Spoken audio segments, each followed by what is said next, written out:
p.m. So our first item of business are the October minutes. I'm assuming everyone had received a copy of those minutes and has been able to review them. Does anyone have a motion to adopt those minutes? Make that motion. Okay, Javier, anyone second? Second. Allison, okay, any discussion? Any questions about them? Okay, great. All in favor? Okay, unanimous. All right, number 3. We have the 2023 meeting schedule that Tony did send out.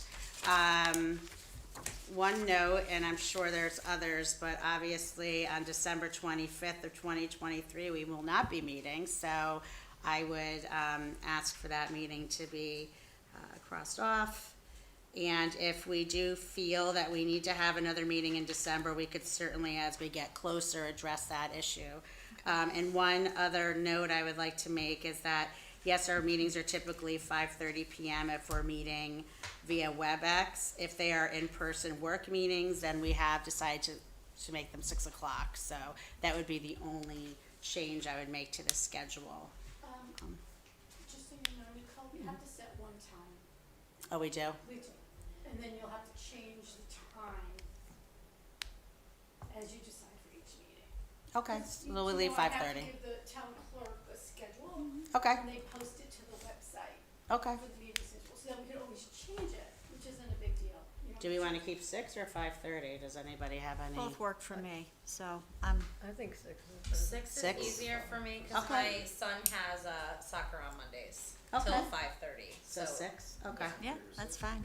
Okay, so if anyone would like to move on the meeting schedule with those changes, please do so. I'll make that motion with a 6 o'clock start time.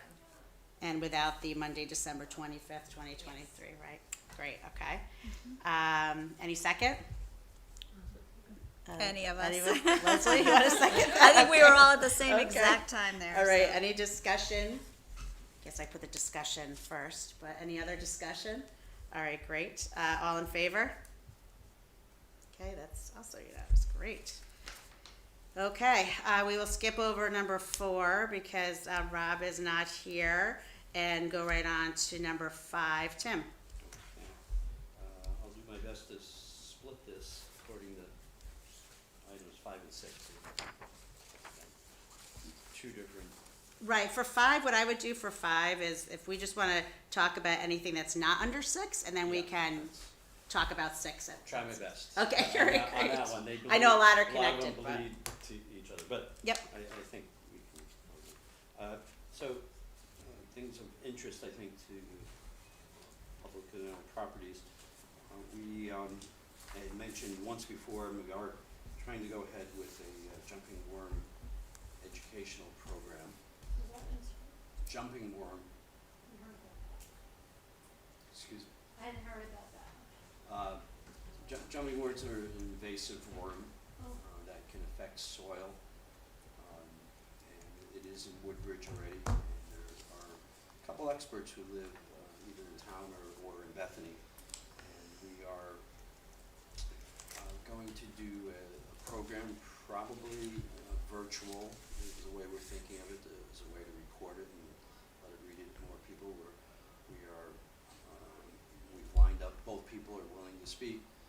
We reached out to the Agricultural Commission to ask them the interest level in co-sponsoring, and they're sort of looking into this. The angle, I think, for public-owned properties, I think there would be now that I know a little bit about this, I guess there would be a concern, at least on my part, about the gardens that on Fitzgerald, I think, could be affected. The Conservation Commission has budgeted for a boot brush pilot. There are not a lot of, from what I understand, not a lot of actual solutions for the jumping worms themselves, but trying to prohibit their spread through cleansing of feet coming in and out of properties is maybe one way to try to mitigate some of the impact. So we're going on with our plans and developing the hope is to do it in early spring, before people ramp up for. Now the boot brushes, I know that you mentioned the gardens, will those also be at other areas, you know, Well, just the- of us, like baseball fields and? We have very limited funds, Mhm. and so I expect the funds we have would cover maybe 2 or 3 sets. We have, actually, within the ARPA funds, we added a request there to, excuse me, have to take that back. There is a grant that we're starting to look at to try to fund more boot brushes right off the bat. Okay. I'll leave it at that. We're very preliminary on that. We haven't, there are 2 members that are trying to look and explore that right now. Great. The second item is there is the trail group in town has decided one way to try to keep after the trails and the publicly owned property in town, town lands, is to establish a regular rhythm of volunteer day to work on the trails. So we've now established the second Sunday of the month from 11 to 12:30.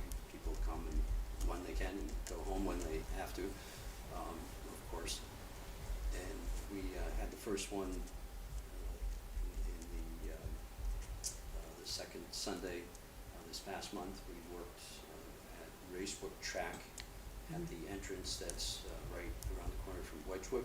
A place I had never been, and apparently a trail, connecting trail, I would say, to the other trails that were already established by the biking group who ride in the track.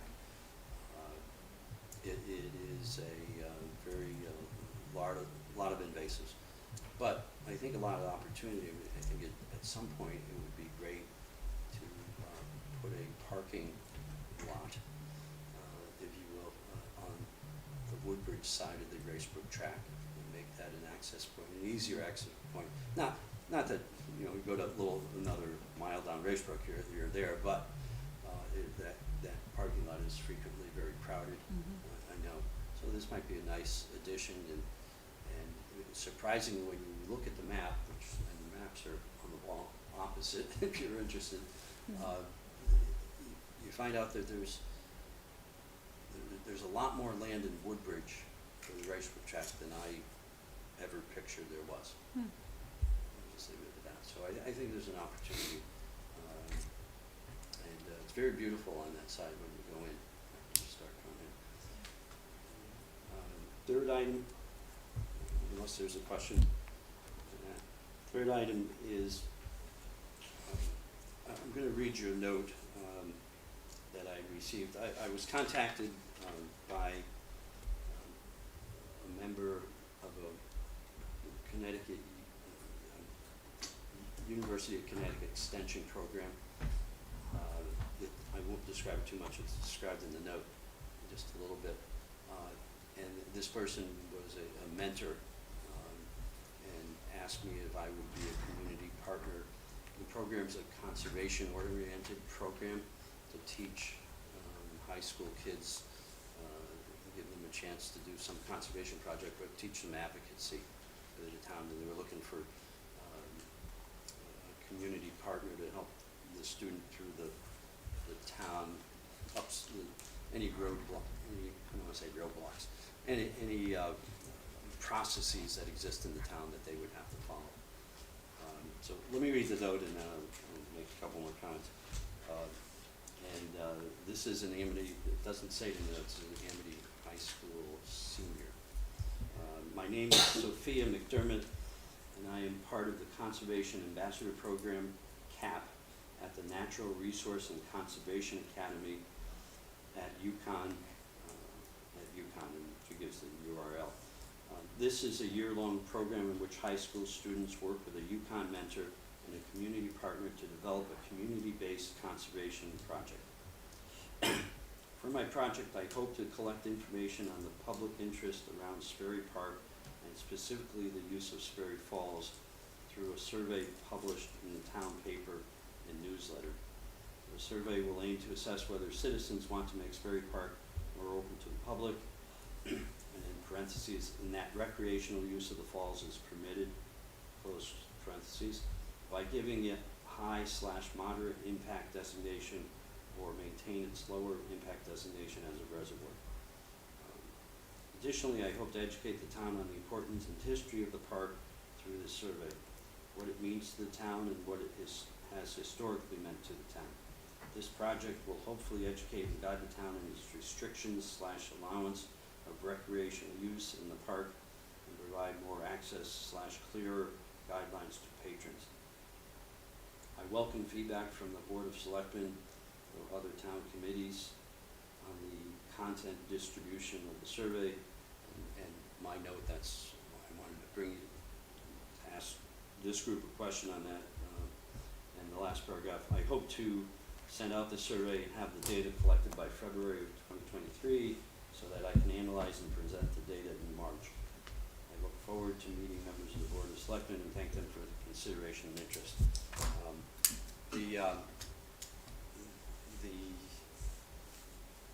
When I was approached, it was approached as a conservation project, and there was no specificity to it. Later on, I learned it was about the Sperry Park and particularly Sperry Falls. Process to do a survey like this is to go to Board of Selectmen, just to let them know and make sure that they're okay with it. I was sort of told it was a perfunctory approval. There is a Sperry Park committee, and so this was sent over as well to the Sperry Park committee. There are probably a number of interested parties in town, and the survey will be put together. And I guess my specific question for your group is, do you want to have any participation in, those questions? There may be questions you may want to ask or have asked. There is a survey. I don't, so it hasn't been worked on as far as I know, so I haven't seen anything per se on the survey except what you heard in the note. Sounds like, there's a little background here about Sperry Park in terms of it had, during times of COVID, apparently got some advertisement, free press, on a website, a blog. I'm not sure exactly what it was, but it brought a lot of out-of-town people, and even, not even neighboring towns, but a lot of people even from New York and other locations to Sperry Park, and it became a problem with noise and other things. I'll just leave it. And there was a decision to close the park, close the road, and the road remains closed. So I don't know how much that is known by the student, and I think there's maybe that's some motivation for us finding out, well, what should we really be doing with it, and can it be supported? Wait, we there's just different- closed the road, we just closed Sperry Road? Like, Yeah. like nobody can get into Sperry Park now? It's Wait, I'm sorry. Is that the Board of Selectmen that closed it, or the committee? The road is closed seasonally, normally, because it is Yeah, okay, yeah. unpaved road. Okay, But it was closed early and has been closed, as far as I can't tell you when it was closed. Okay. It was COVID times, and it seems like we've been, I don't want to say out of it, but we're past, the real worry, and it seems like this happened to me, not this summer, but the summer before, but I'm told that the road remains closed.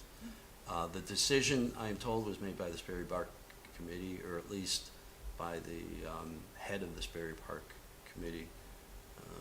If they didn't meet about it, I looked for minutes for that committee, I didn't find them posted, so I can't say it was the committee that Interesting. did it. Okay. But I was, So do you think the student is trying to advocate to open it or I, to? I think the student, I don't know the motivation, so I hesitate I was to just speak for the curious. motivation of the student. Yeah. The student did refer to the fact that it was closed, that there have been some problems, and I would make an assumption that they have a view, but they're going for the data.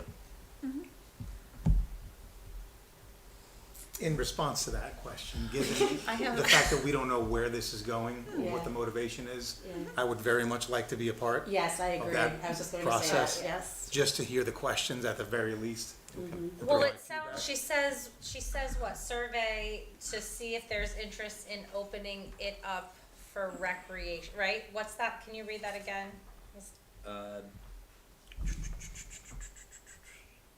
The survey will aim to assess whether citizens want to make Sperry Park more open to the public, and in parentheses, in that recreational use of the falls is permitted, close quote, by giving it, well, and Yeah, the and that has to be designations aren't defined, important. because no one, you can't, Technically, I don't know what I know it's not gonna- recreation falls into. yeah, but define recreation. Swimming is not allowed there. Right. No. And every time I Right. go, They'll there's arrest somebody you, swimming there, trust me. right? Right. Right, So- well, that was so- another so issue as well. Didn't I- stop us in high school. I think, swimming has gone on there for a long time. Yes, just Yeah. enough. The Forever. Sperry Park Committee is in charge of regulating the park. They do have a regulation that there is no swimming. So this could be seen as a way to, take the pulse of the town to whether the town would like. Now, how can you do that safely? Well, that's a whole different set of questions and may require resources to do. Well, I think the bigger issue is that the road is closed to Sperry Park, right? So nobody can Yes. gain Yes. access Well, to that- it that- unless you hike in there, right? And Right. so I think that's the bigger question as to Yeah. how do we Well, get that open again, seasonally, of course, I because would- it's not I would rated. assume No, it's that's always been seasonal, Yeah. I'm just surprised to hear that because people were brought to the park, because listen, during COVID, all sorts of parks, because in Connecticut, we kept all of our parks and stuff open, we were one of the few states that did that. And so there were a lot of people on social media at home posting about parks and the places that they live, and Sperry Falls is beautiful, it's Yep. it's one of my favorite areas that we have. So it doesn't surprise me that people were driving to Sperry Falls to find somewhere to go, but then to just close it because it got busy. I don't know, I find that I surprising. think it was a little bit more than Yeah, that, but- like there was littering going on, there was a There lot were of some not problems. caring for the property, Okay, that, yeah. right, that happens when humans, that's, okay. I'm sure there were So- some COVID-related concerns. As well, There, yeah, though, yeah. it's Yeah. Related concerns. So So I think the short answer to this I is would- yes, Yeah, we would so- like to be so- involved. yes, Okay, We would like to participate. yeah, Um, so, well, I don't know, what do you guys think? Is that something you- that we're required, does that fall into our category? It's a publicly of- owned property, yes. Okay, then I Mhm. think that answers it. I mean, Mhm. if that's under, the responsibilities of our, Mhm. of, Yep. of. all right, so do you we wanna should- designate someone to, as the questions start to get formulated and I'm assuming we'll be asked to review and we can start to, You're as a looking at me. person. Well, you went swimming there. One or two multiple or- times, didn't learn any of the times. Yeah. I love Sperry Falls, yeah, Yeah. I'll do it. You can Okay. reach out to me, yeah, I'm happy to. Great. All right. Okay, does anybody have any other questions about Sperry Falls? Okay, No. no, all right.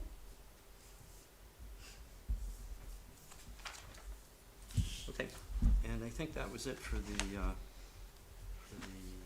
Conservation Commission Great. pure update. Okay, thanks, Tim. All right, so, I was hoping Rob would be here for this, but, so 356 Rimmon Road, let's start with that property. Now, for those who watch TPZ, watch other, conservation, watch different committee reports, there have been, various properties, and Tim has also reported on it, that are being discussed at length at various commission meetings throughout town. Now regarding 356, the reason why this would apply to us as Cupop is because of the 10%, I don't want to call it a rule, we'll call it a regulation, that applies to subdivisions. It is, now correct me if I'm wrong, Tim, I was again hoping Rob would be here. I believe it is a suggested percentage, that it's not a 100% requirement across the board for subdivisions. However, conservation's position has been, because again, this is their position within town, is to advocate for as much open space, as close to 10% as possible when subdivisions are in play. I don't want to put words in Tim's mouth, but I believe that I may have articulated that correctly. So, in regard to 356 Rimmon Road, so the question also becomes, what happens to that 10%? Does it become town-owned property? Is it a fee simple situation where it is turned over to the town of Woodbridge? Is it an easement? It could be all sorts of different types of properties that become part of our list, which, as you all are aware, specifically these two over here that we've been working at length to try to complete. So, trying to get ahead of I want to, be ahead of all of this and what to anticipate.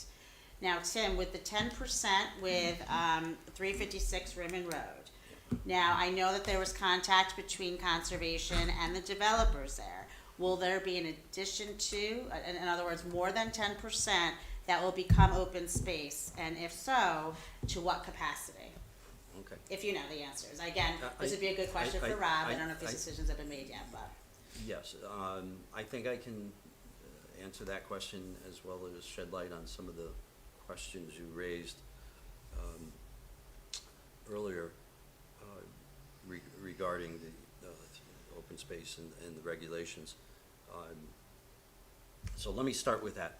So the question I think you raised about is the 10% the requirement. I'll just read from, these are the subdivision regulations for the town of Woodbridge, Connecticut. These regulations are the work of planning and zoning. They control the regulations. This regulation existed and it was redone in 1993. So I'll read the part dealing with the 10%. Any plan to subdivide a tract of land shall include a proposal for open space land. Let me do that again. Any plan to subdivide a tract of land shall include a proposal for open space land dedication at the proportionate rate of 10% of the gross acreage to be subdivided. So there's an identification of the requirement to identify 10%. And the 10%, it goes into some language that says it's supposed to be representative of the land. It also, the regulation gives leeway to the planning and zoning to waive any or all part of the 10%. And all of this and any of these subdivision lies exclusively with planning and zoning what to do. Conservation, as Nicole did indicate, we put together the open space plan for the town.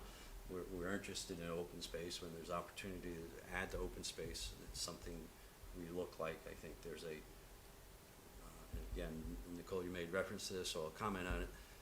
There is a strong preference on some on the commission, at least some, maybe many on the commission, to get the full 10%. The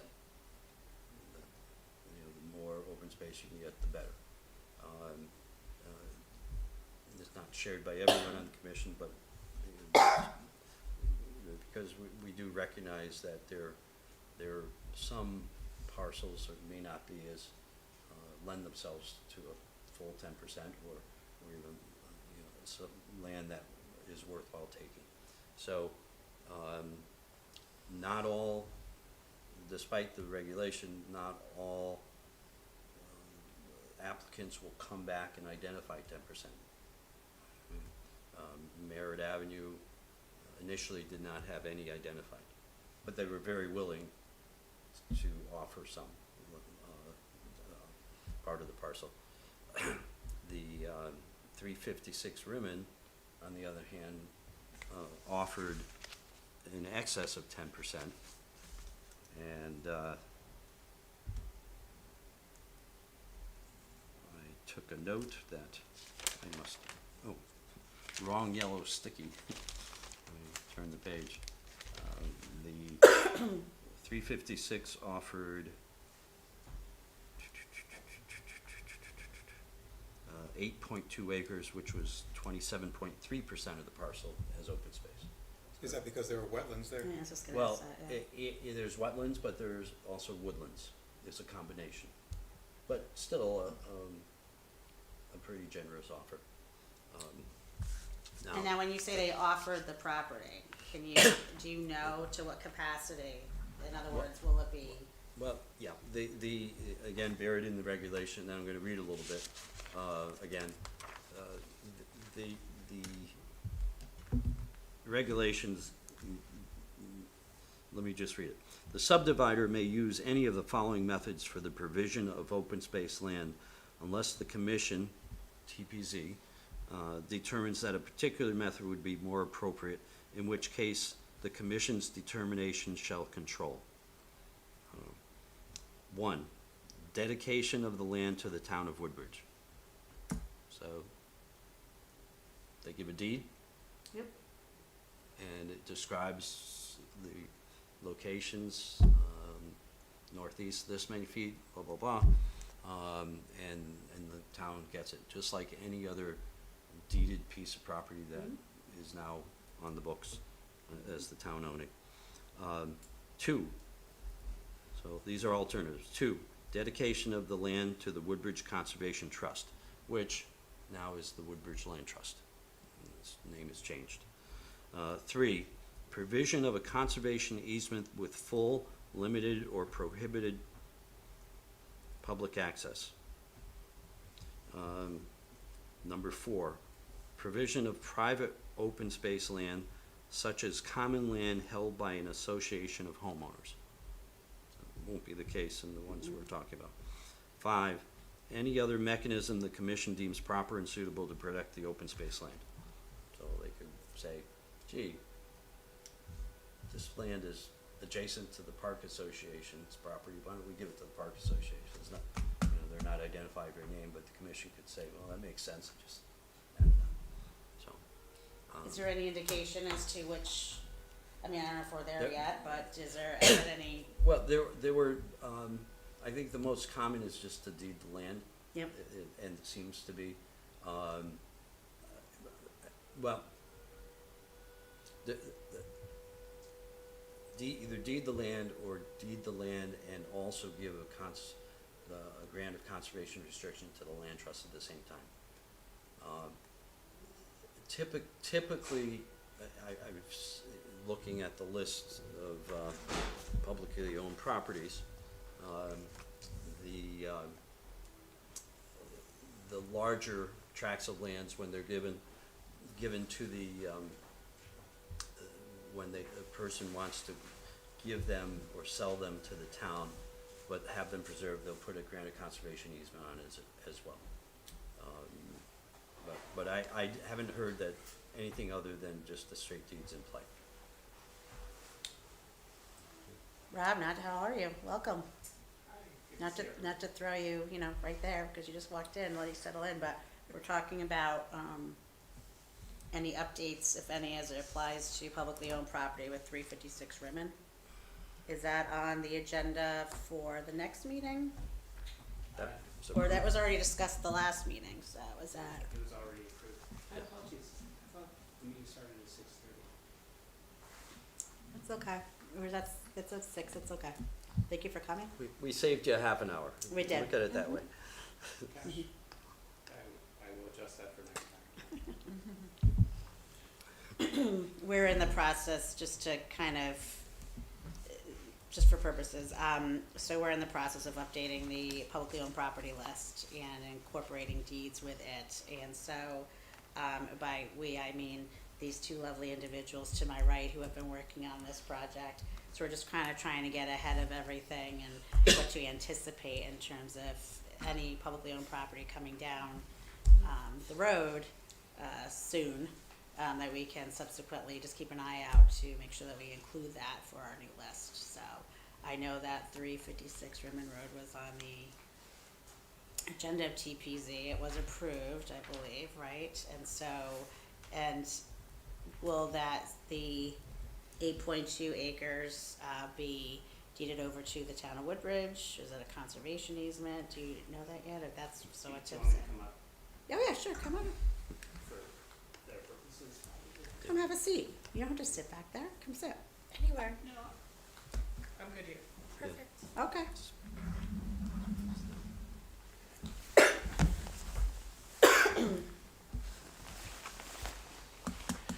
So, hi everyone, Rob Clee, Chair of Planning and Zoning. Good to see you all.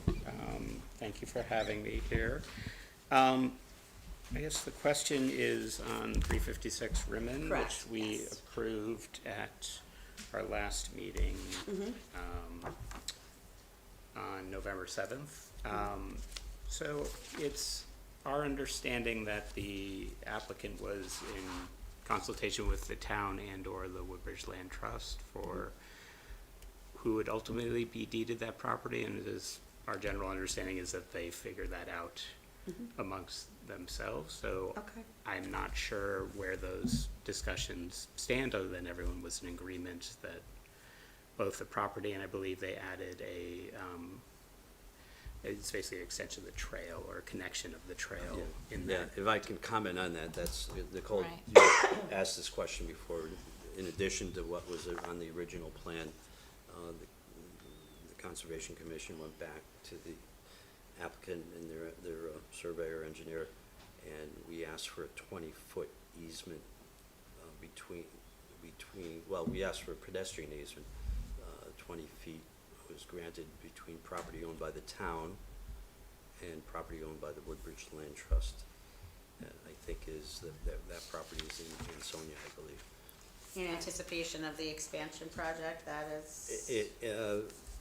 Because it would allow us to walk from the town land over to the land trust land, and also facilitate the, what we'll talk about when we talk about the Greenway plan. Right. The extensions of some of the, Okay. extend access to some of the open space.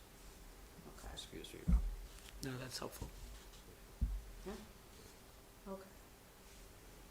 And so that was you said Tim, 8.2 acres, which is approximately 27.3% open space that will be deeded to, it sounds like, as indicated, option 2, Woodbridge Land Trust.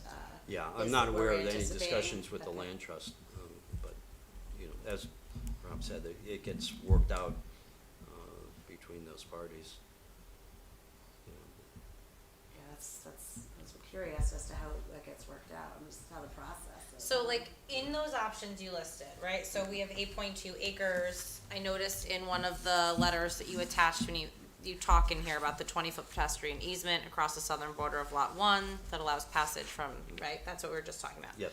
So when this gets deeded to the town as a publicly owned property, when the conversations happen about the restrictions and things that are placed on whether or not it goes into an easement, whether or not it has to remain open space in perpetuity, all of those decisions and discussions, those are between whom? Well, the deed typically would get presented to the town attorney. Okay. And the deed's being the deed is coming from the, From before the subdivision regulations were revised, there was a very specific sentence in there that said the applicant will present a deed for the specified open space to the town. Okay.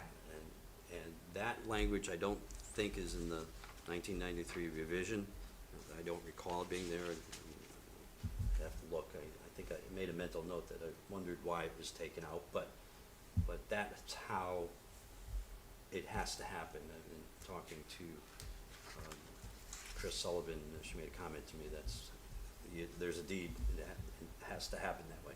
Otherwise, that's how they have to make it happen, is provide a deed. And then the town attorney reviews it from a town point of view. Okay. So I will, sounds like I'll be making contact with the town attorney to determine what the process is. Because it seems as if it's going to be deeded to the town, we have to determine who makes the determination as to what that property will be utilized for, right? If it's going to be the expansion to connect all of the trails, right, which it will be deeded open space. Well, you know, Does it go to Woodbridge Land Trust? Does it, does it remain an easement? Is it It- both? it- Those types of questions. if it's purely deeded to the town, my knowledge is that it gets deeded with the expectation that it's open space, which comes with its own set of expectations. What can you do on open space land? There's a pretty good set of Connecticut Right. regulations and so forth about open space and expectations. If the land trust is involved, they, again, in my experience, and I can't say this is absolutely true in all cases, but I've seen them in the deeds implement a pretty standard set of restrictions on the land and what it can be used for, and when people have to come to the land trust or not. So they have their own, and as you met, it's very well, it's many pages, it's well written out and very specific about what can and can't be done. More, perhaps more restricted than in the town.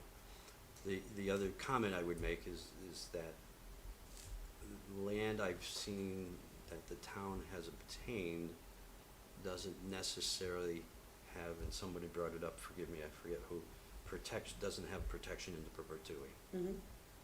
Right. Which has always been a concern of mine. How do you, even though, it's supposed to be set aside for open space, many of the deeds I've seen don't have any protection that's ongoing in that way. And that's a concern. That dovetails into a question I had. Is it usual and customary to have protection in perpetuity for land that is designated as open space? Or is that just a preference that we have? I think it ties to the I hands of the town, I doesn't it? can't answer that question. It is an item that has to be, well, that is probably best put in the deed. Because I'm not a lawyer. Well, sure, I it's don't clear. know If this area, you want to accomplish a goal, it's best to put it in the deed, right? It's best to have it in the deed and. But the letter that was attached makes it sound like that's how we do it, right? Like that's the expectation, and that's one of the three bullet points. that, Well, you know. Yeah. there was okay, there is, we'll start, by saying that there's no specific requirement in the subdivision regulations, that the property be identified to be protected in perpetuity. Something I would love to see changed in the subdivision regulations. The request was specifically put there by the Conservation Commission, as we have discussed in our meetings. We share a concern that even though it's town land and has a certain level of protection, that we put in the deed for this property in specific, this subdivision open space designation, that it be protected in perpetuity. The fact that the applicant may put it there doesn't guarantee that it will remain there as it goes through the process of revision between the town and the applicant. And I would suspect that we may have the answer to that question if it's customary, because we are, of course, handling all the deeds for all of the town-owned properties, so we can certainly review them and see if that is some language that is utilized. I just wonder if it's But I hazard redundant, it's right? not. Because if at some point in the future ownership changes or the use Right. changes, the same regulation ostensibly would apply in the future, that any subdivision being developed needs to have hopefully 10%. So if we're gonna further subdivide that land, what's the point of having it, you know? Again, I'm just learning part of the Well- process.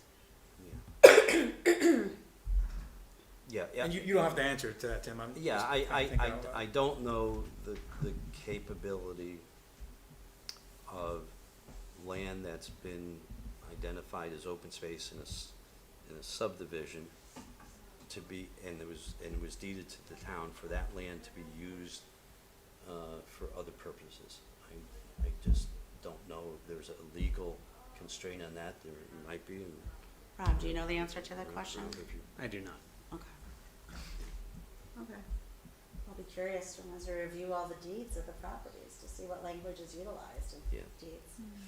Because we certainly Well- have different categorizations, right, Yeah. for the publicly owned properties, so. And I think, you know, you may be able to draw a conclusion, not maybe you're tight, but that why many people, when they sell or give land to the town, you'll also find an additional land trust grant of conservation, so that we have, and, you know, it's on the list, you know, there are multiple properties, and you can see it, the person has said, I want the land trust involved just to make sure it stays that way.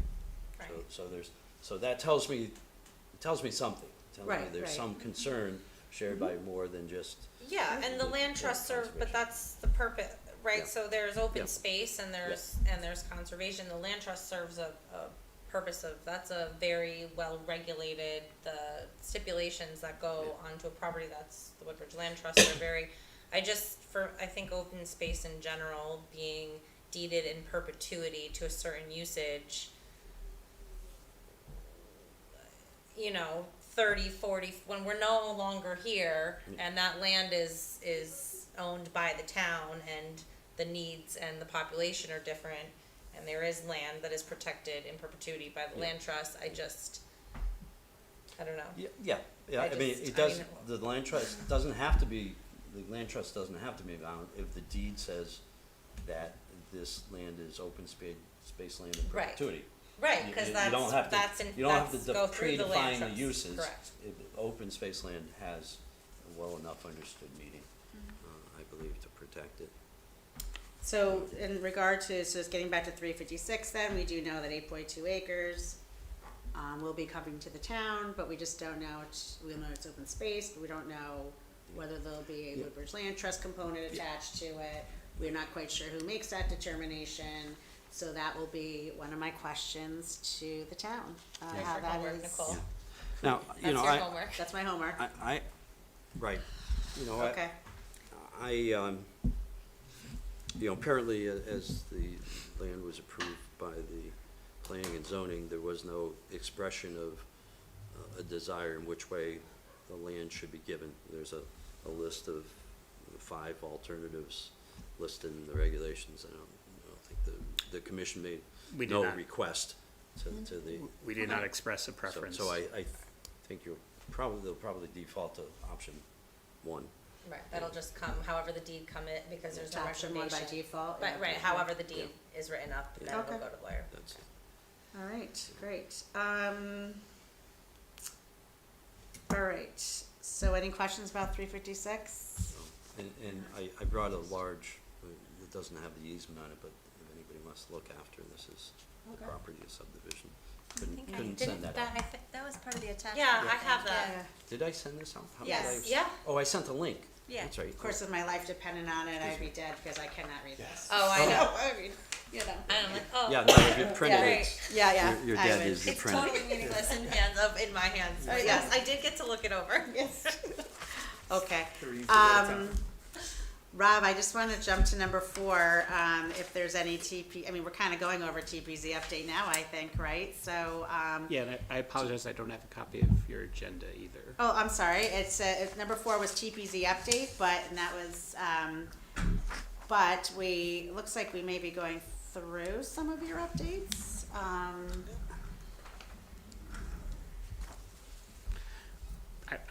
I'm happy to, in whichever order you'd like to take it. If there's a report that you would like to provide, we can jump back to 4. Or if you want to continue with the property updates, we can do that, whichever's more convenient for you. We can continue with the property updates, so I will note that at least 9 Manila has an upcoming public hearing, so Yes. because that is going to be before me, I would recuse myself here from any discussions Okay. about that one. All right. Thank you for letting us know. And that's in general, so there's that, and there's also the other subdivision that's happening in that part of town. That's another one that has a public hearing scheduled that I'd be unable to talk Comment about. on. Yeah. Mhm. No, we understand. Thank you. Merritt Avenue, 10 and 14. Merritt Merritt Avenue. Avenue, thank you. Okay. Moving on to 124 Seymour Road. Now, I know, Tim, if you can give us a little more detail, that this attaches itself, for lack of a better word, to the, want to expand the greenway. Is that the proper way to comment on this property? or- No, no, Okay. not quite. So please correct me on And that. by the way, just, you know, I think even though Rob needed to recuse himself from the discussion here, I can comment on 9 Manila Okay. and. But if you are, I'm actually going to He's leave. gotta If you leave. leave. Oh, he has to Okay. leave, okay. Yeah, just tell me when you do, and I'll Yeah. step out in the hall. Okay. Okay. So the 124 Seymour is a situation where the trail that is the Greenway Trail, a portion of it, leaves Seymour Road and goes up the driveway of a property there. And in fact, the driveway is a shared driveway, 10 feet, I believe, on either side, owned by the relevant landowner. It goes up the driveway, takes a left before it goes to the house of the owner, and goes into the woods, traverses through the back 10 acres of the property. In total, it's about 12 and a half acres. And it joins the trails of the Eldersley property. Beautiful, beautiful set of woods up there. If I can interrupt you for 1 second, is there an easement or for the ability for pedestrian traffic currently on the shared driveway in the backyard? That was my next Okay, comments. all right, sorry. The trail is blazed blue up the driveway, and when I hiked it 30 years ago, there was an allusion to the owner of the property was the trail master in town at the time, Eric Demander, and he lets you walk up, and that the conclusion was, well, he's given an easement. A search of the records as we tried to look into the protection of all the properties comprising the greenway, was that there is no easement. So this is a privately owned piece of property that has a critical linkage on the Greenway Trail. And when I say critical, meaning it's densely populated along Seymour Road within a reasonable distance, and so there's no other way to make that passage. This particular property is up for a foreclosure sale in January.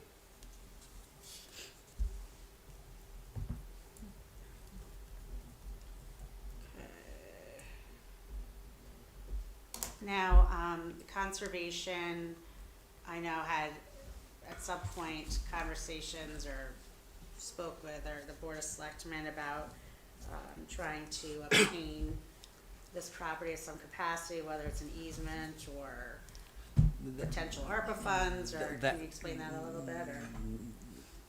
I can comment on that. That's not quite an accurate portrayal. The approach to the Board of Selectmen was to get their support for the Connecticut Trust for Public Land to try to help find a way to preserve the property from being subdivided and help preserve the Greenway Trail. So the selectmen did offer that land of support and send it over to the Connecticut Trust for Public Land. And is there an update with that?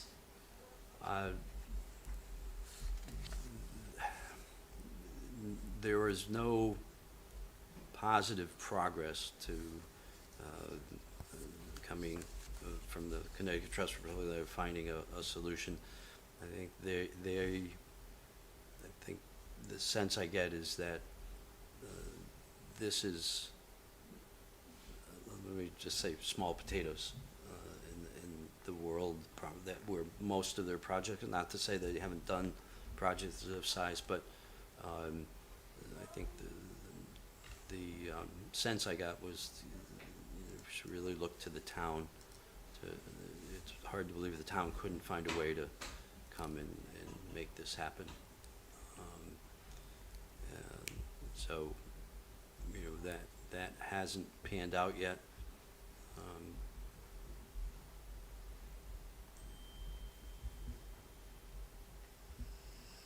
I haven't had a recent update, to tell you the truth.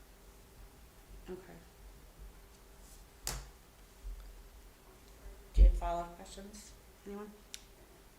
No, what are you trying to determine with that property exactly? With 124? Yeah.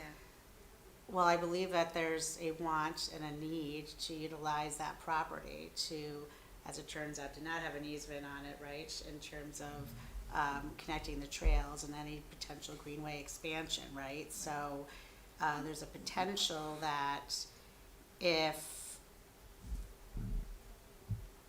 using small potatoes again, I guess, I'll use that phrase with the Connecticut Trust, if that avenue is not panning out, and that there is a, I don't want to use the word recommendation, but a recommendation by conservation for the town to step in and potentially Yeah, I guess I was just confused. purchase this property, Cupop. it would become a Cupop property. Okay. I'm trying to make the connection where we would be, Right now, vetting it's it privately, or, privately held, yeah. and it, you know, it's up for sale, when both as a single unit, Okay. single family house, and as a potential subdividable parcel. It's 12 and a half acres total. It is part of the current Green Lane, so it's not part of expansion or extensions. It is, you know, hope is to find someone that would come in and perhaps buy it and hold it until we could figure out the grant money in the town, because we don't have money in pocket. Everything has to be done with willing buyers and sellers. The potential foreclosure makes it difficult, the timing difficult. And so it's a very sticky situation. If it did come up for subdivision, you've gotten a little education now tonight on what the requirements are gonna be within the subdivision, for a subdivision in terms of open space. So, but there's more at play here. That may be a way to preserve access. So on the one hand, one need is satisfied. What may not be preserved is the 10 acres of really very historic woods. There are some old Indian sites within the property. It's just a very nice piece of property that would be a shame to lose. I had heard, as an aside, that property, the family that owned it was desperately trying to keep and hang on to it. Don't know what appeals they made, I don't know if it's already past that stage, but I had heard about several hardships, I guess it's hardship situations associated with it. So I don't know if that plays into it at all, or are we past that? Well, It's still privately owned, as we sit here. it's still so- privately owned. Right. Yeah.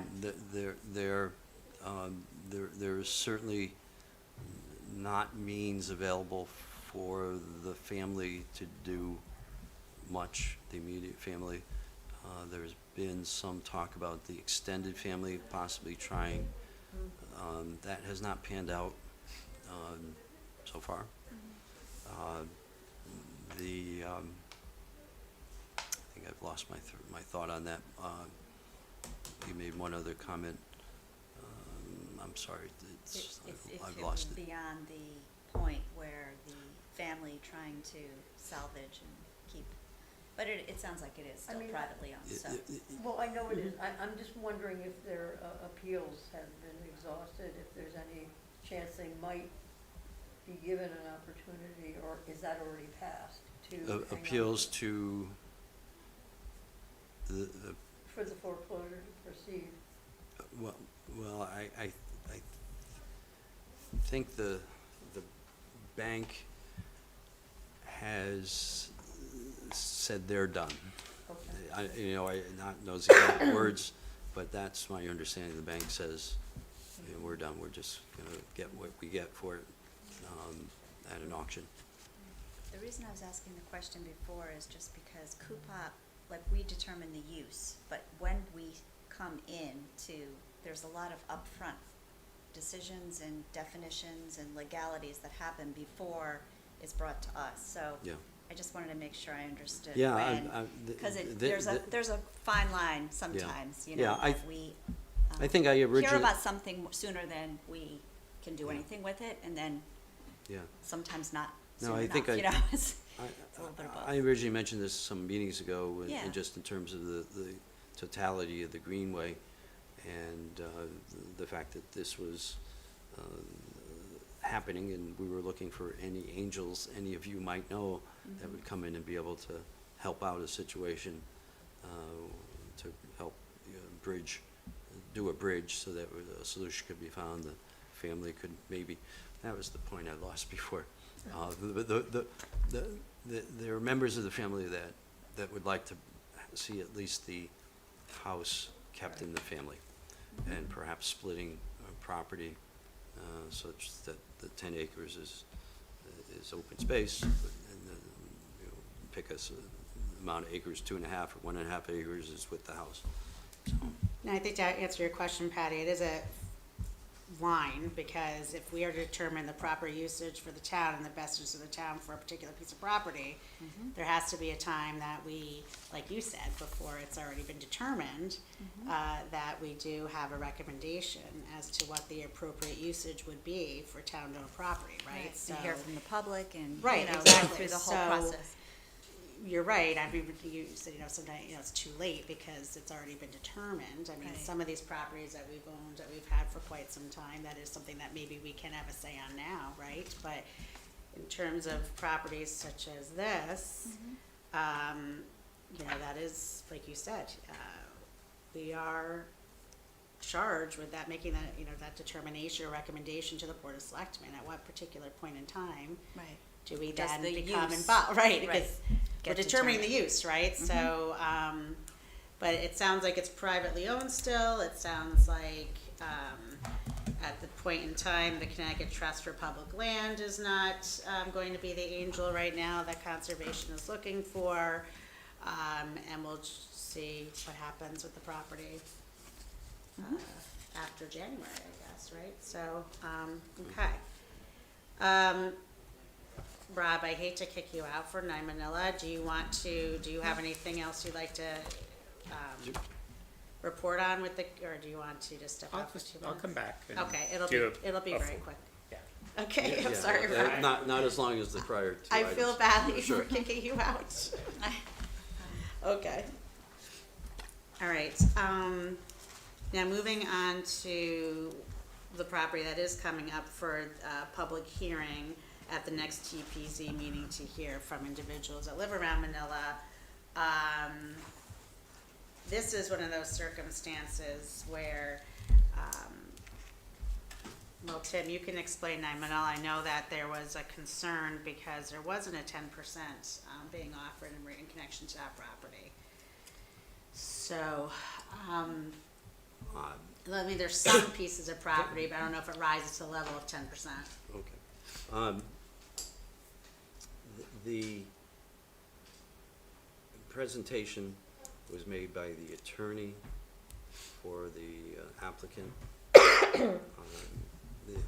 There was no open space designation for 9 Manila. During the course of the presentation, the attorney made the comment that given, and I guess I should stop here for a second. Do you all have a good sense of where this is? Right across from the Manila baseball and the- fields. Yep. And the neighborhood and the density in the neighborhoods, okay, good. It plays into it. And I can't quote exact sizes, but the lots are very small. This is a parcel that's on a corner, Bradley Road. When you take that corner, and you turn down, from Manila, you go down Bradley, just a very short block, you run into the baseball fields back there, and that large green space. The attorney made the comment that, given the size of the lots, there really was no room for open space, and after all, it's just, the back of it is just across the street from this nice open area. So, that's, I think, the facts, and I'll add one other thing. During the course of the meeting, and I may have written this, during the course of the meeting, Chris Sullivan asked the question, and are you asking the zoning for a waiver of open space? And yes, and please provide a letter to that extent. So, the conservation has looked at this, and we have the members, we talked about it for a while. I presented some thoughts on it. The members wanted to look at the parcel, so they have all gone down and done that. In between, we didn't go as a group. And we have a meeting on Thursday evening, a virtual meeting, 7:30, to just discuss it and what we're gonna do with it. Okay. In terms of open space, it's, what if any recommendation we send to the planning and zoning. Okay. I will, without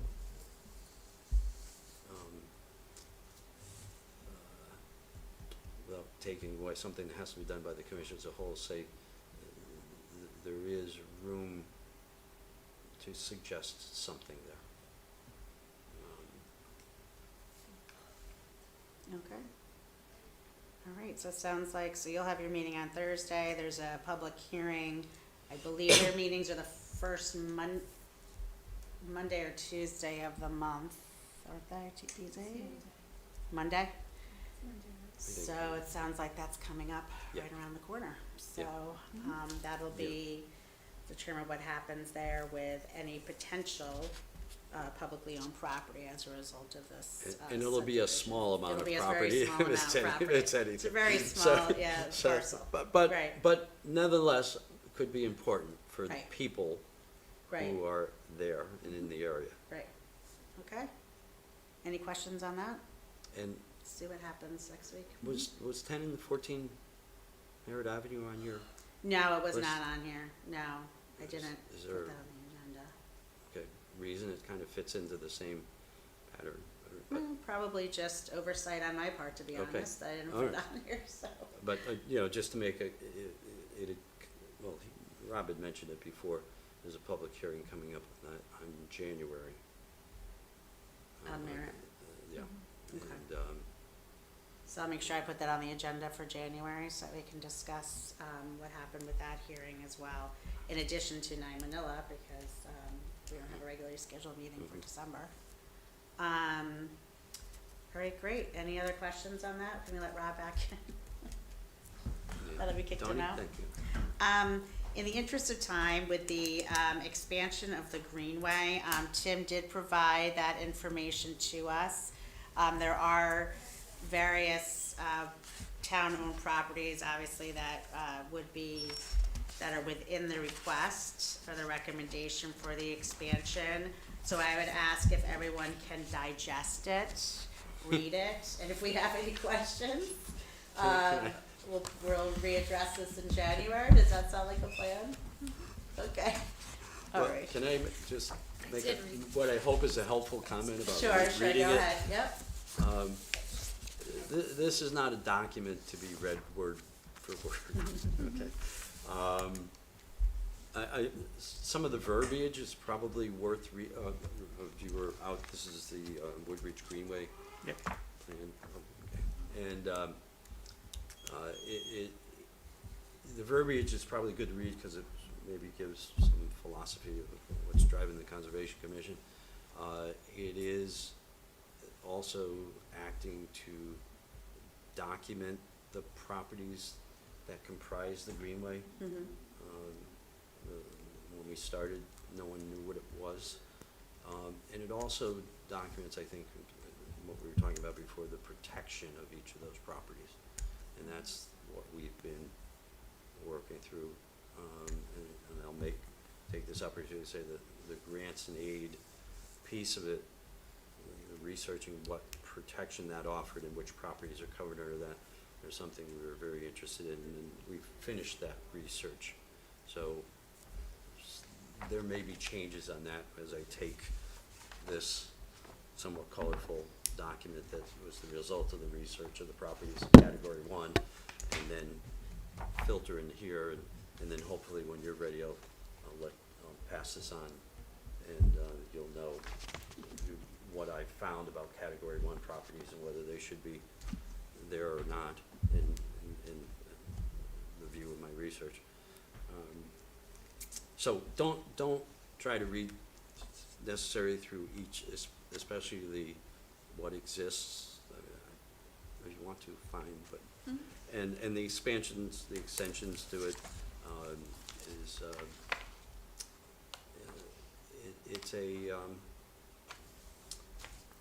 it's a goal. It's not known whether in what order those will be tackled and when those will be tackled, but it's aspirational, I guess is maybe the best word to use for it. And better ideas may come along. Now with the passage of 356, I need to make another change in here because that will become open space connectivity that we have and it's protected. Part of the, yeah. And it's protected, so that Yeah. will be reflected in here. Okay. Great. All right, and then of course it comes down to who will be responsible for the maintenance, right? And which Of- committee or agency on which Well, paths or no, trails and. Not really, I think that's fairly well defined Mhm. at this point, but it is, I guess, to be determined for 356, but if it's a straight deed to the town, we know who, so the maintenance of the trails in the town are very well defined between the Park Association, the Land Trust, and the Trail Master for town land. Land Trust takes care of some trails on town land where they hold the grants of conservation restriction. That seems to be the way it falls out. So it'll fall naturally into two of those three groups. It's not gonna fall in the Park Association, but that'll come out easily in the wash as this gets to the end. So not a concern there. All right, does anybody have any questions about the expansion? Okay.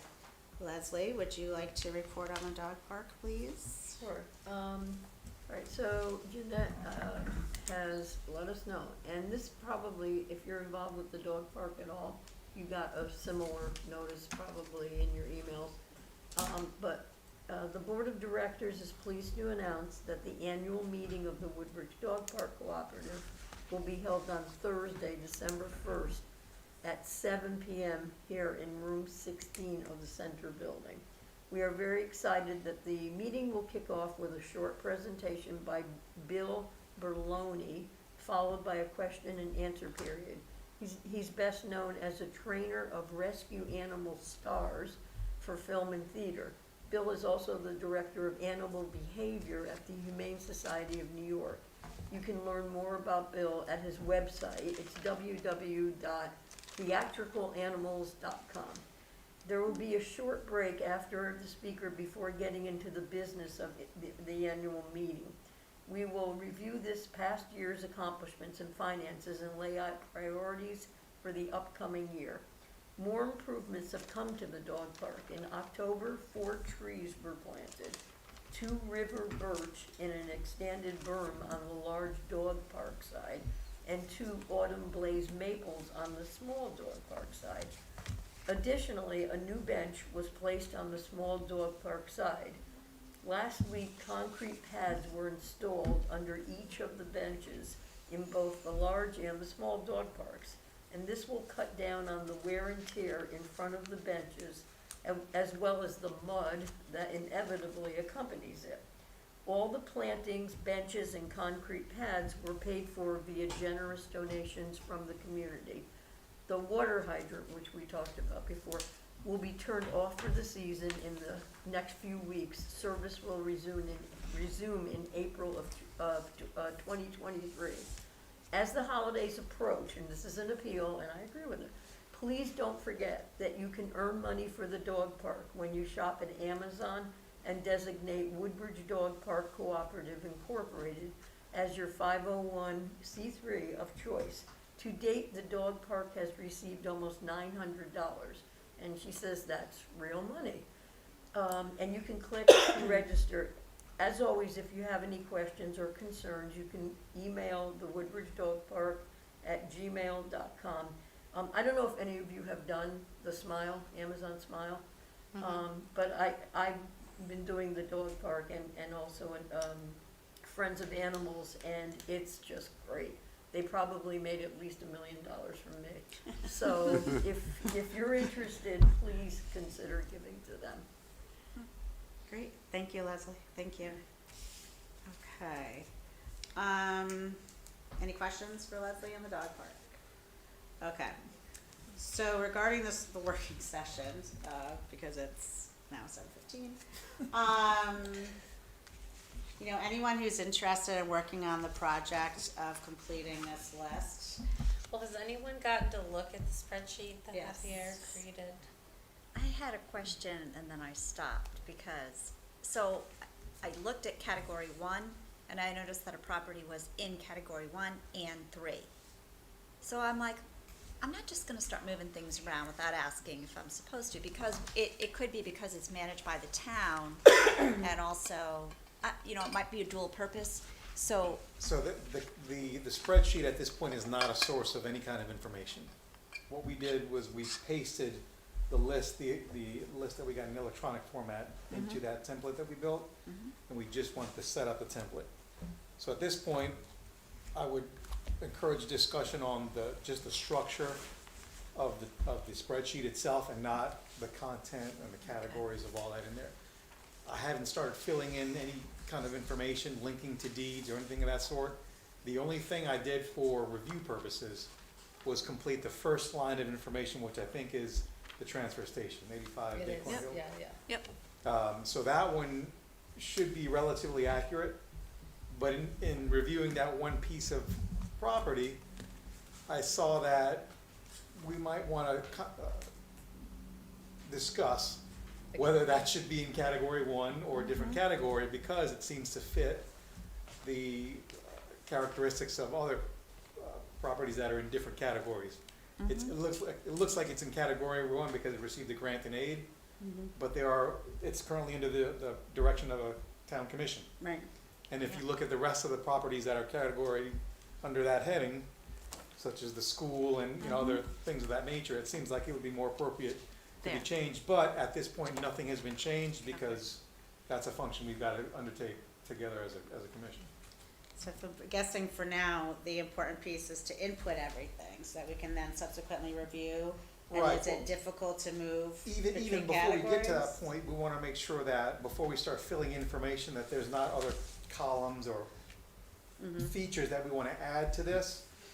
And then we can kind of do a one and done review, addition, and data dump into the new spreadsheet. Because I won't. Data. I just don't want to fill it out and then have to go back and fill it out because we want to add one more category to all the properties. Have to go redo the whole thing for, you know, just one category. So that's why I only sent it out with one line filled out, so you could see if that fulfills the purposes that we need for this. Does it convey all the information that was in the old book? And at that point, we can, you know, march forward and fill the spreadsheet out. I also had a problem logging in. I was able to the first time, and then when I went back, and it said I needed permission after I had already been in it. Oh, that's odd. And it said, place your request here. Okay, So I wasn't, so then I just stopped. I said, I'll just ask tonight about Okay. that. I'll double check that. I'll check again. Did you try to get onto the link? Yeah. Were you able to open the link? Initially I was, and then the second time, it was telling me I had to place a request for access. Yeah, I couldn't access the link, but that could just be me, and that's why I'm not in charge of this list, because of the So, challenges I have with my computer. all right, so essentially, when we're building this, like, we're building a database, right, of all of the properties. So we have the street number, the street, the number, the owner, whether it's the town of Woodbridge, Woodbridge Land Trust, UI, whoever owns, the owner of the property, how many acres, the purchase date, any notes that we find relevant, like for that first line, when you were talking about 85 Acorn Hill Road, it just says transfer station, ball fields, right? Then it's our category. There's, if it has a grant and aid or a restricted use, what agency it is under the direction of, that's a column as well. And then links to, the deed documents, the vision cards, and the GIS page where you can find all of the data. So I think ultimately the question is there any other relevant information that you would want to add to that spreadsheet for any of the properties, or does that kind of cover?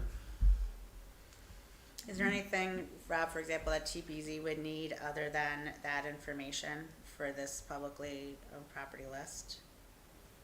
I mean, I think that has all, I mean, our goal is to make it a one-stop shop situation, where that if you needed to review the deed or any of the particular information pertaining to that property, that you could just click on the link, it's all right there, and you have all the information at your fingertips. Sounded comprehensive to me, so. Okay, Is it gonna live on the town website, or?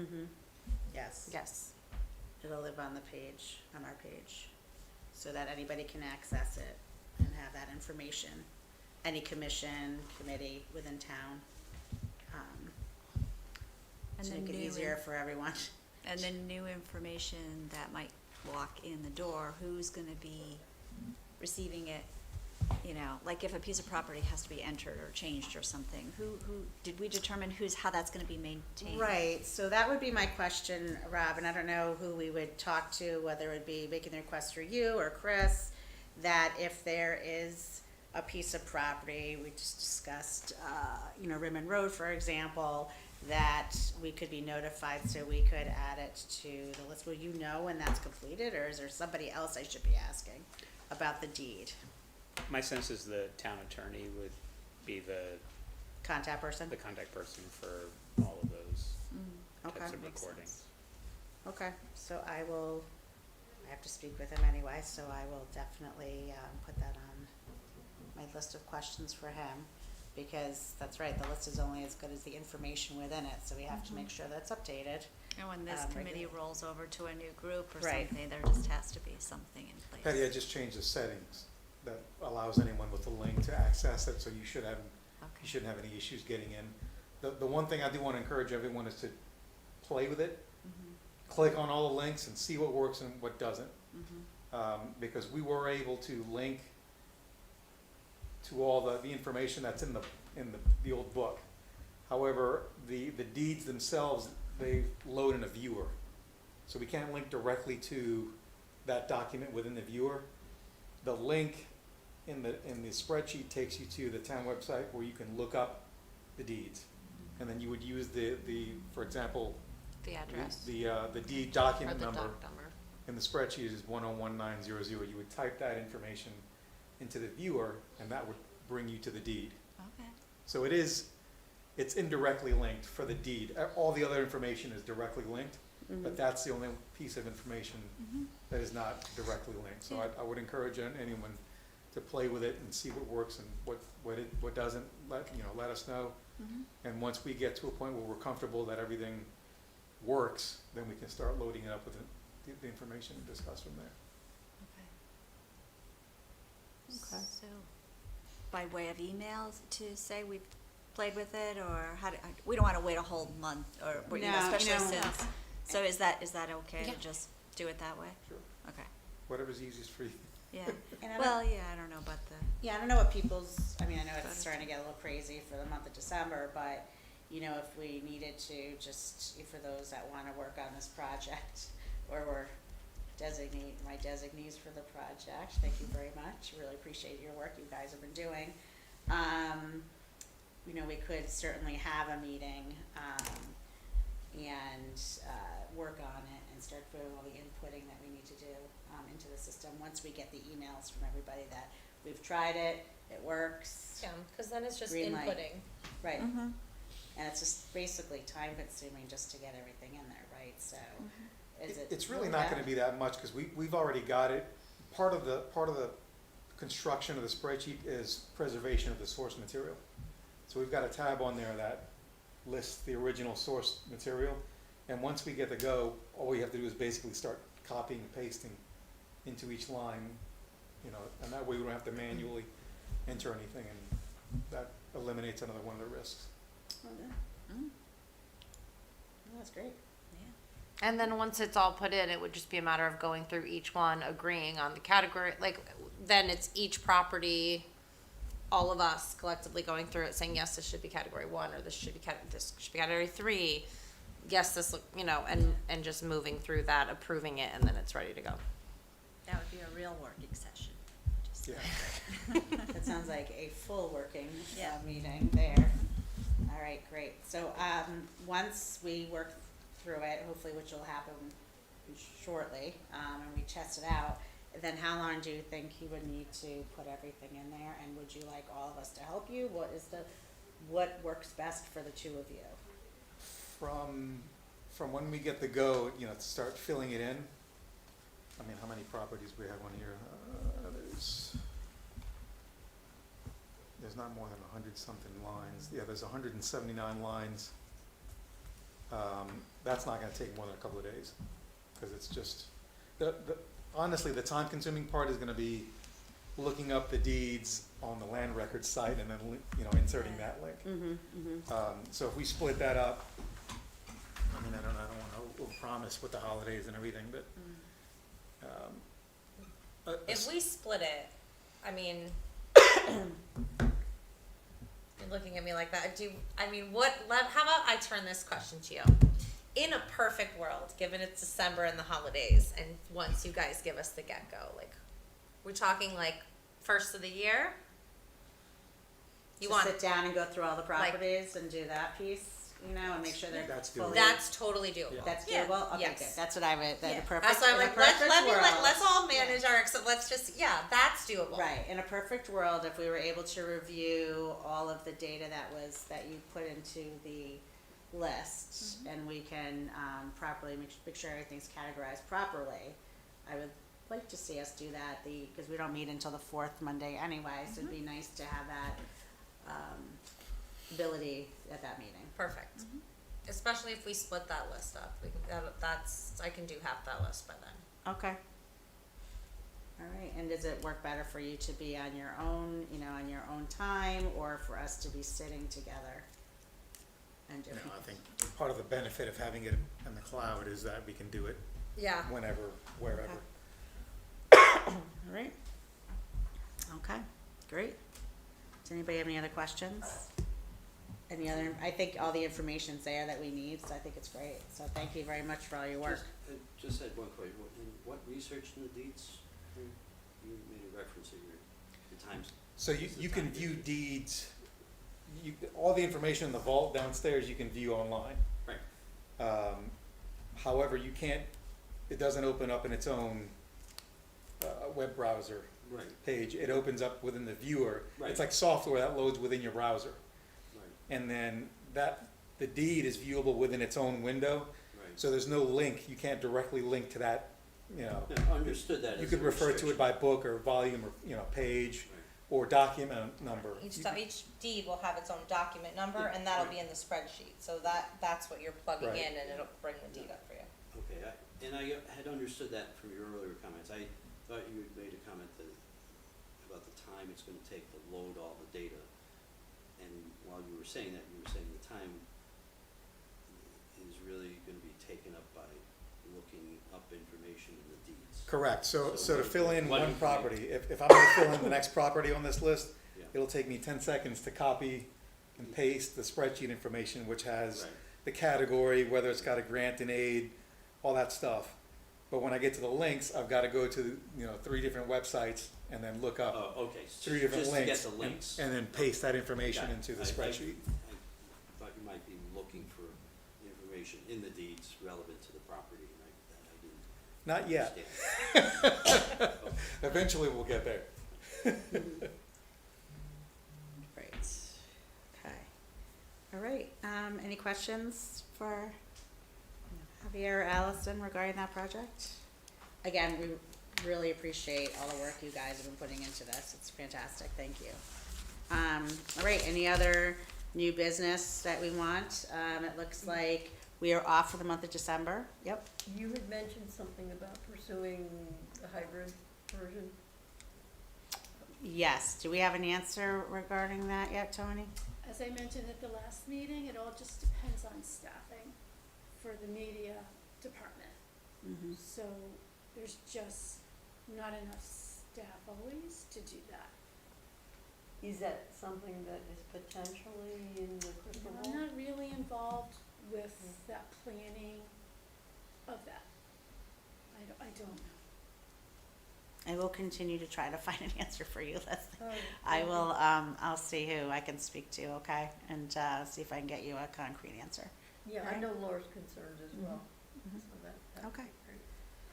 All right, and, so we're not meeting in December, so I hope everyone enjoys their holidays and their time with family.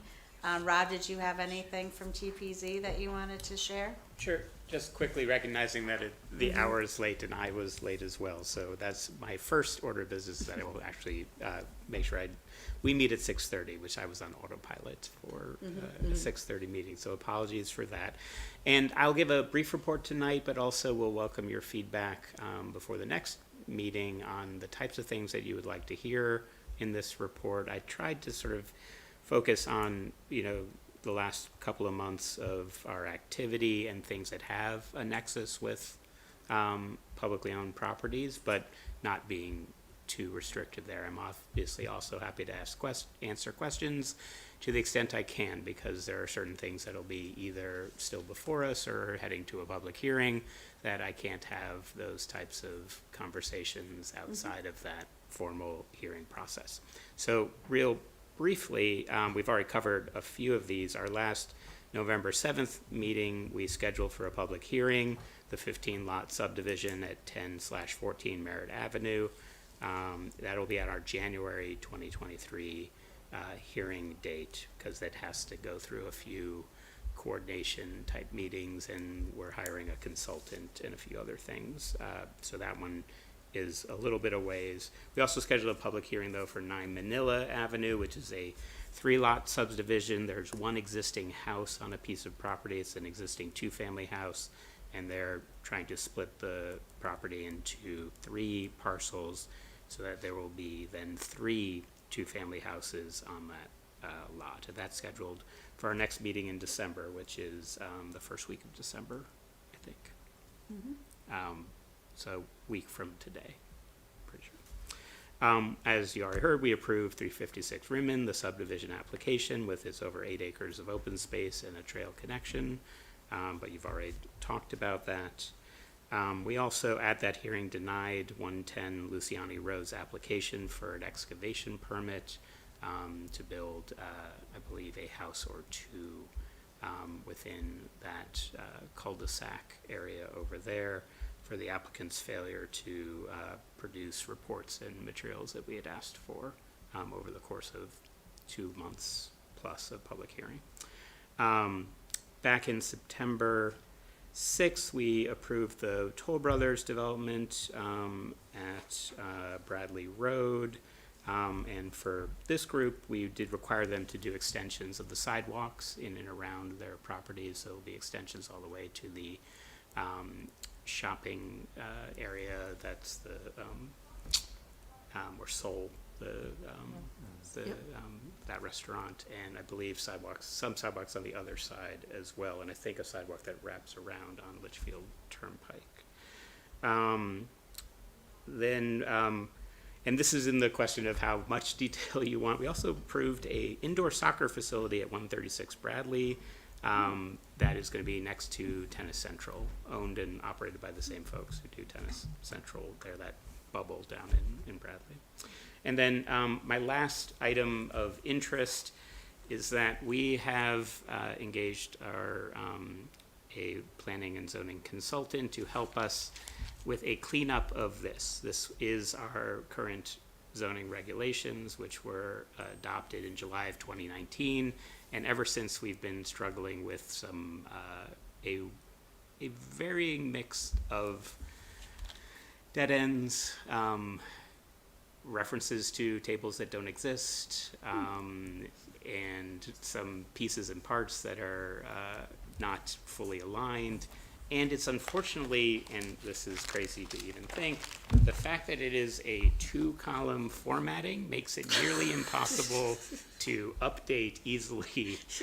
So we have gone through we've hired the consultant to both find all the dead ends, the misdirected tables, the misnumbered tables, etc., from that original version, and created in a format that is now actually going to be way easier for us to routinely update and modify.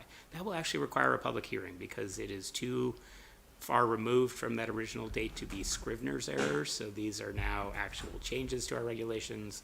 So we're going through the process of reading all those changes and make sure we are happy with them before we present them to the public for a public approval. So I just wanted to highlight that's one of our holiday reading activities, is to read all 200 Good pages times. of this. Yes, That's gonna be a lot of fun. and I think I'll stop there and see if first of all, feedback on, is this the type of updates that you'd like to hear, and then any specific questions to the extent I can answer them.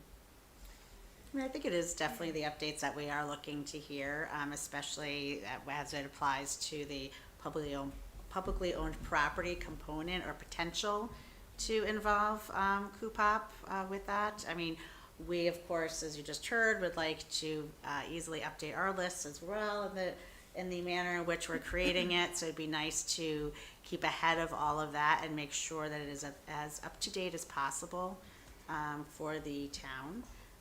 What else would everyone like to hear from TPC?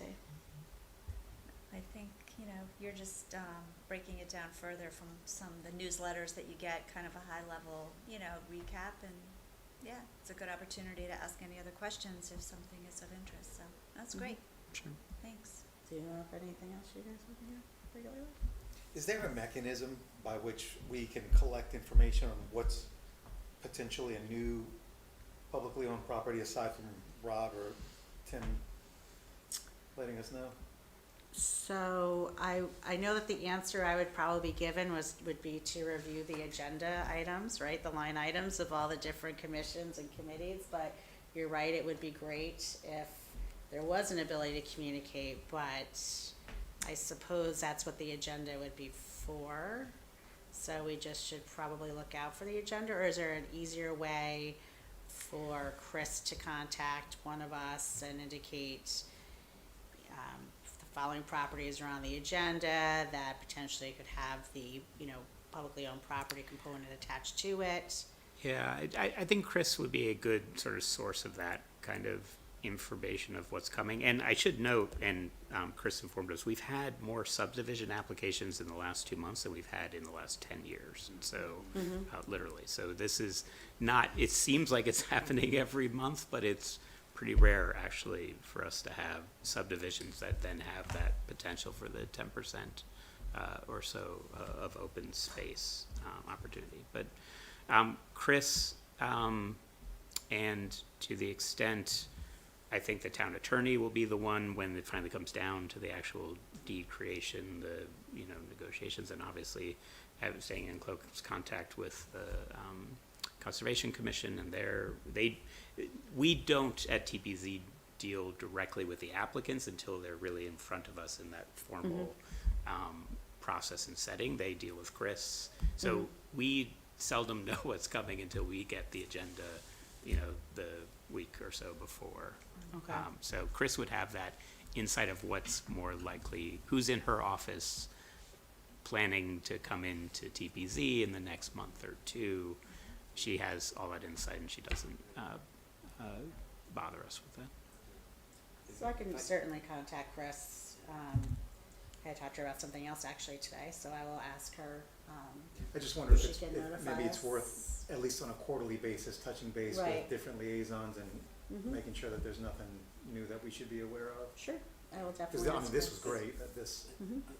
I think Chris will tell you a lot of things, but one of the things I'm sure she'll point out is that, to know what's coming up for TPZ, you sign up for the notifications for the meetings and on the town website. They call it events, I believe,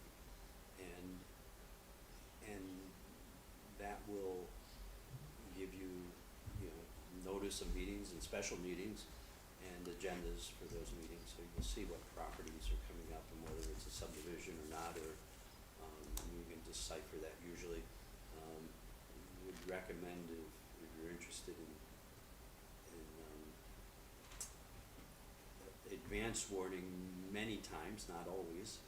Inland wetlands is often a place an applicant stops before they get to TBZ. That's true. thank you, Tim. Yeah. That's a good idea. Yeah, and that's the way I try to keep up with it. I missed Manila because I missed the check mark for TBZ events, but, we're a little behind on that, on the Conservation Commission. All right, great. I had one question, perhaps you can address it, unless you want me to defer to next time. I'm sorry. Because this could wait till next time, but Well, now you got our suspense. No. well, it is something that will, I think, affect you, it affects Conservation Mission. So, can you make any forward-looking comments on the plan of conservation and development process that Yeah. that very much involves conservation, but I know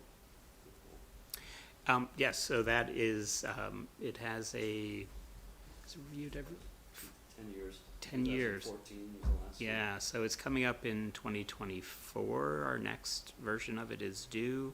The only update right now is that we have asked to be added to our budget to hire a consultant to help us with that process. So, but that is, I am told it is a lengthy and exhaustive process that involves us in the Conservation Commission, the Board of Selectmen, and others. Yeah, because it's We'll lengthy game is with why ours. I asked. There are people in my commission asking about what we can do to start to get ready, and we are taking some actions already, but we naturally want to collaborate Yep. when it's in sight and know what else to do. And I've only been in this role for 2 years, so I've not been through this I think before. So most Chris of is. us are gonna be in that position, Yeah. and Mhm. so. Thank you. Okay, great. Well, thank you so much, everybody, for coming tonight. Our next meeting is January 23rd. And anyone want to move to adjourn? Oh, I will move to adjourn. Oh, Allison, for a second. Okay, second by Patty. Yeah. All right, thanks, guys. Have a nice holiday break. You too.